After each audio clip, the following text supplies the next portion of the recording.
When someone hurts you, it's natural to want to react. You feel disrespected, dismissed, betrayed, or overlooked, and your brain and body want to defend you. That's part of being human. But here's what you need to understand. Reacting emotionally, especially in the heat of the moment, gives your power away. It hands control of your mental and emotional state to someone who just proved they don't deserve it. That's not strength, that's surrender. See, every time you react without thinking, you're essentially saying, you control how I feel. You decide whether I'm calm or angry. You get to dictate my peace. And that's a dangerous place to live in. Because if you let someone else's bad behavior determine your emotional state, you're no longer in charge of your life, they are. It doesn't matter if it's a toxic boss, a passive-aggressive friend, or a stranger on the internet. If they can trigger you instantly, they own you in that moment. You've given them free rent in your mind, and they didn't even have to ask for it. Now, let's be clear. Choosing not to react doesn't mean you accept mistreatment. It doesn't mean you ignore bad behavior or let people walk all over you. In fact, it's the opposite. When you learn how to pause, process, and respond instead of react, you're stepping into a much higher level of control. You're making a conscious choice, and that's what power looks like. Power is calm. Power is collected. Power doesn't scream. It doesn't over-explain. Power speaks with intention, or sometimes not at all. Reacting is easy. It's automatic. It's your ego trying to protect itself. But being powerful, that's a skill, and it takes practice. The people who are truly in control of their lives have mastered the ability to sit in the discomfort of hurt without letting it hijack their behavior. They don't let someone else's chaos create chaos in their own mind. And here's the thing no one talks about. Most people who hurt you are dealing with their own unresolved pain. That jab, that insult, that betrayal, it's not even about you most of the time. It's about them. It's a reflection of their inner world, not your value. So when you react, you're validating their brokenness instead of protecting your peace. You're stepping into their storm instead of staying grounded in your own calm. This doesn't mean you don't feel the pain. Of course you do. You're allowed to be hurt. But what you do with that pain is where your power lives. You can use it as fuel for your growth or let it be a trigger for more damage. One will make you stronger, the other will keep you stuck. There's a technique I teach that's simple but powerful, the pause. When you're hurt, before you speak, before you text back, before you post, pause. Take a deep breath, feel the sting, acknowledge it. And then ask yourself, is this reaction going to help me or hurt me? 9 times out of 10, you'll realize that silence, space, and reflection will serve you far more than any immediate response. Because here's what's real. You don't owe anyone your energy. You don't have to match someone's negativity to prove a point. The moment you recognize that your peace is more important than their drama, you start to walk differently. You start to speak with intention. You stop defending your worth because you know it's not up for debate. You don't need revenge. You don't need to clap back. You need clarity. You need clarity. And clarity comes when you don't react. It comes in the stillness, in the quiet, in the moments when you sit with your pain instead of unleashing it. And the more you practice that, the stronger you become. So the next time someone hurts you, remember this, your reaction is a currency. Don't spend it where it's not appreciated. Don't waste your energy proving a point to someone who was never listening in the first place. Hold your power, protect your peace, and walk away with your dignity intact. That's not weakness. That's wisdom. Pain is one of the greatest teachers in life, but only if you know how to listen to it without letting it define you. When someone hurts you, the natural instinct is to internalize that pain. You start to question yourself. Was it something I said? Was it something I did? Am I not good enough? And slowly, without even realizing it, you start to believe that their behavior is a reflection of your value. That's where the damage really begins. Not in what they did, but in what you begin to believe about yourself because of it. But here's the truth. Pain is information, not identity. It's a signal, not a definition. Just like physical pain tells your body something is off, emotional pain is telling you something too. Something about your boundaries, your needs, your expectations, or even your past wounds that haven't fully healed. It's feedback, not a verdict. When someone disrespects you, lies to you, or betrays you, their behavior speaks volumes about them. But if you let that pain define who you are, you're turning their mistake into your identity. And that's not fair to you. Imagine you're walking barefoot and you step on a sharp rock. That pain is real. It hurts. But you don't look at the rock and say, this is who I am now, a person who is weak, who deserves pain. No, you stop. You check your foot. You clean the wound. You learn to watch where you step next time. That's how you grow from pain, instead of letting it consume you. Emotional pain should be treated the same way. It should be examined, understood, and used to guide you, not to imprison you. The problem is, we're never really taught how to handle emotional pain in a healthy way. We either suppress it or let it explode. We either deny it or drown in it. But the powerful middle ground is to sit with it, acknowledge it, and ask, what is this pain trying to show me? Maybe it's showing you that your standards are too low.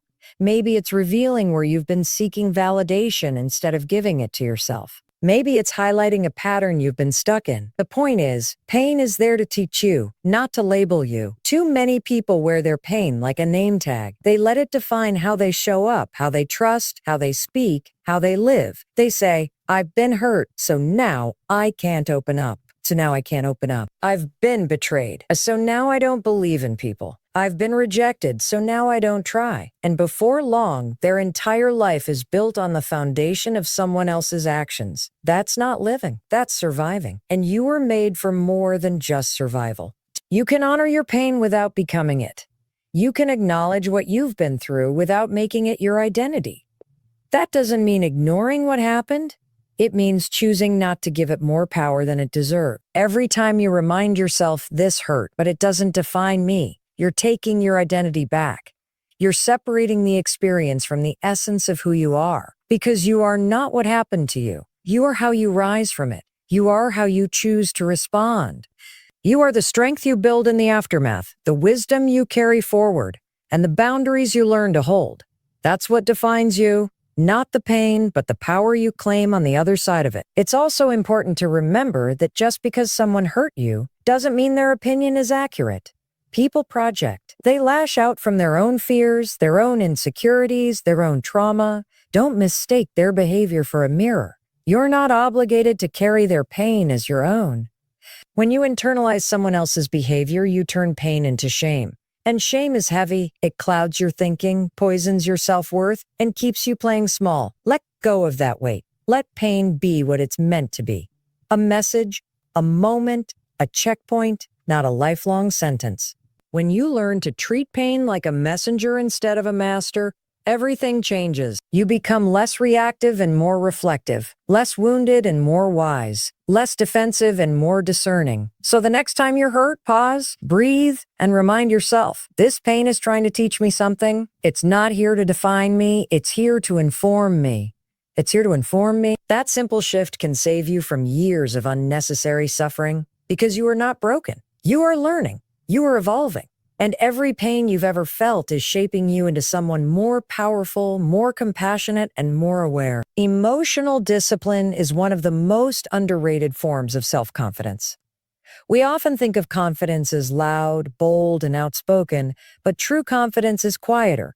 It shows up in your ability to stay grounded when everything around you is trying to shake you. And one of the clearest signs of real confidence is this. You don't react to everything that hurts, triggers, or offends you. You pause, you process, and then you choose how to respond. If you even respond at all, that kind of control, that's emotional discipline. And it's not something you're born with. It's something you build. When someone says something hurtful, when someone disrespects you, when someone crosses a line, the natural reaction is to snap, defend, or fight back. That's your ego flaring up, trying to protect itself. It feels urgent, like you have to say something now or you'll explode. But here's the truth. You don't have to attend every argument you're invited to. You don't have to explain yourself to people who are committed to misunderstanding you. And you definitely don't have to prove your worth to someone who tried to tear it down. The moment you learn to hold yourself back, not from fear but from wisdom, you start to walk in a whole new kind of strength.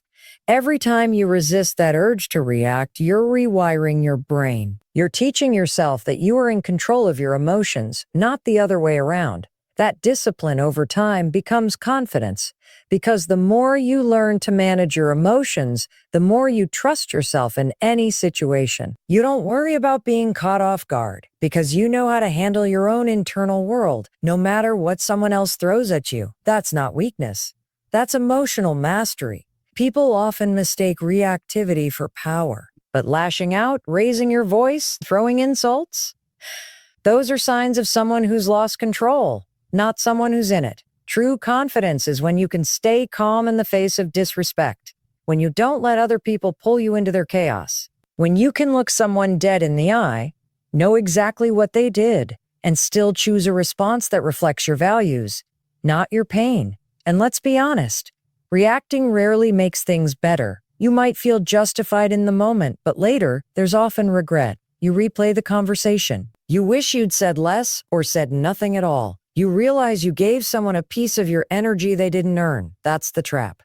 Reacting feels good in the moment, but often creates more pain long-term. On the other hand, discipline might feel hard in the moment, but it brings clarity, peace, and respect for yourself afterward. One of the most powerful tools you can use is the pause. That split second where you take a breath before reacting. That's the space where your power lives. In that moment, you get to ask yourself, is this worth my energy? Is this aligned with the person I want to be? Am I responding from pain or from strength? That small habit of pausing will change your life. It'll save relationships. It'll protect your peace. It'll earn you respect, not just from others, but from yourself. And emotional discipline isn't about being cold or detached. It's about being wise with your energy. It's about learning that not everything deserves your time, your explanation, or your reaction. You can care deeply and still be calm. You can feel pain and still choose peace. Not everyone deserves an answer. Not every insult needs a comeback. Silence is a filter. It allows you to decide who and what is worth your voice. It also gives you leverage. In a world where people constantly react, your silence sets you apart. It shows emotional intelligence. It shows that you're thinking long-term, not just living in the moment. You're not trying to win an argument. You're trying to win peace of mind. That's a much bigger game. And silence is one of your sharpest tools. So the next time someone hurts you, take a breath. Sit with the silence. Let it work for you. Let it calm you, protect you, and guide you.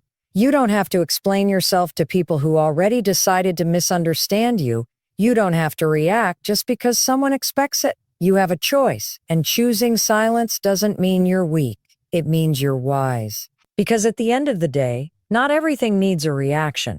Sometimes the most powerful move you can make is simply to walk away, quietly, confidently, and completely free. How you respond when someone hurts you says more about you than it ever will about them. People often think their reputation is built on what others say about them. But the truth is, your character is shaped by how you carry yourself, especially in moments of pressure, pain, or provocation. When you're hurt, when you're disrespected, when someone pushes your buttons, your reaction becomes your signature. That moment defines whether you rise or fall to their level. That's why learning how to respond, rather than react, is one of the most important skills you'll ever build. Not just for your peace of mind, but for your reputation, your relationships, and your future. It's easy to lash out. It's easy to retaliate. It's easy to defend your pride with sharp words and quick anger. But those reactions don't serve you in the long run. They might feel good in the moment, but often they leave behind regret, damaged relationships, and a version of yourself you don't really like. Your reputation is not built in the easy moments. It's built in the hard ones. When someone wrongs you and you choose grace over grudges, strength over spite, discipline over drama. When people see that you don't react to every insult, that you don't get pulled into petty arguments, that you don't need to prove your worth with words, they begin to respect you on a deeper level. You stand out. You become someone who can be trusted with difficult situations. And most importantly, you become someone you can trust. Because the way you handle emotional challenges teaches you what kind of person you are becoming. Every time you respond with maturity and intention, you reinforce the idea that you are in control. not just of your actions, but of your life. It's important to understand that people are always watching, not in a paranoid way, but in a very real human way. Whether it's your coworkers, your family, your friends, or even people who don't know you well, your response in challenging situations leaves an imprint. It tells them what kind of leader you are, what kind of partner you are, what kind of person you are, and that matters because people remember how you made them feel, and your energy, your calm, your self-respect. It becomes your legacy. Think about the people you admire the most. They're not the ones who lose their temper every time they're disrespected. They're the ones who carry themselves with quiet strength, the ones who don't let chaos change who they are, the ones who stand firm in their values no matter what's thrown at them. That's what makes someone magnetic. That's what builds true influence. And here's the thing. How you respond doesn't just affect how others see you. It affects how you see yourself. When you react from anger or pain, you often feel worse afterward. You replay the moment. You wish you had said something different or nothing at all. But when you respond with clarity, with purpose, with control, you walk away with your head held high. You walk away proud. You walk away stronger. That's how you build unshakable confidence. It's not about pretending things don't hurt you. It's about knowing you don't have to fall apart because of them. There's a kind of power in choosing peace over performance. You don't need to argue to be right. You don't need to yell to be heard. You don't need to attack to protect yourself. You can hold your boundaries, speak your truth, and still remain composed. That kind of presence doesn't just protect your reputation, it elevates it. You're not responsible for how people treat you, but you are 100% responsible for how you respond. That response is your brand. That response is what people will remember. That response is what builds or breaks trust. So the next time you're tempted to react in the heat of the moment, ask yourself, is this who I want to be known as? Let that question guide your actions. Let that question remind you that your peace, your maturity, your energy, those are priceless. Every interaction is a chance to reinforce the kind of person you're becoming. So respond in a way that makes you proud. Let others talk. Let others react. You focus on responding with integrity, because that's what lasts. That's what matters. And that's how you build a life and a reputation you don't have to explain. One of the most powerful realizations you can come to in life is this: not every action deserves a reaction. Especially when it comes to negativity, disrespect, or emotional manipulation. When someone tries to hurt you through words, behavior, or silence, it's often not about you at all. It's about them, their pain, their insecurity, their need for control.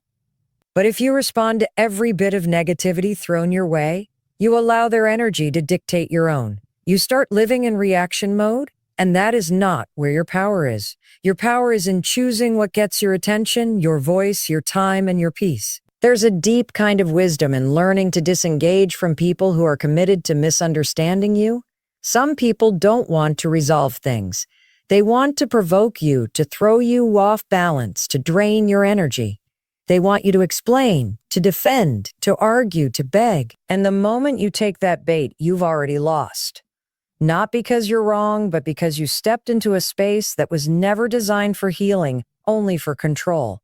That's why disengagement is not weakness, it's protection. It's a decision to keep your energy for something that actually serves you. When someone hurts you, the most common question that floods your mind is, why? Why would they do this? Why would they say that? Why would they treat me this way? But the real growth happens when you stop asking why they did it and start asking why you feel the need to respond. What are you trying to prove by reacting? What are you hoping to gain? Validation? Closure? Revenge? Because here's the truth. Not all answers are worth chasing. Sometimes the peace you want doesn't come from understanding them. It comes from understanding yourself. Choosing not to react doesn't mean you're ignoring your feelings. It means you're choosing not to let someone else control how you express them. It means you're honoring your emotions without putting them on public display for someone who may not even value them. You're not bottling things up. You're protecting your space. You're making a conscious decision about where your energy flows. And that is strength. That is emotional intelligence. That is growth. You don't have to respond to every text. You don't have to clap back at every insult. You don't have to correct every lie told about you. The people who truly matter will know your character, with or without your defense. And the people who are determined to misunderstand you, no amount of explaining will ever change their minds.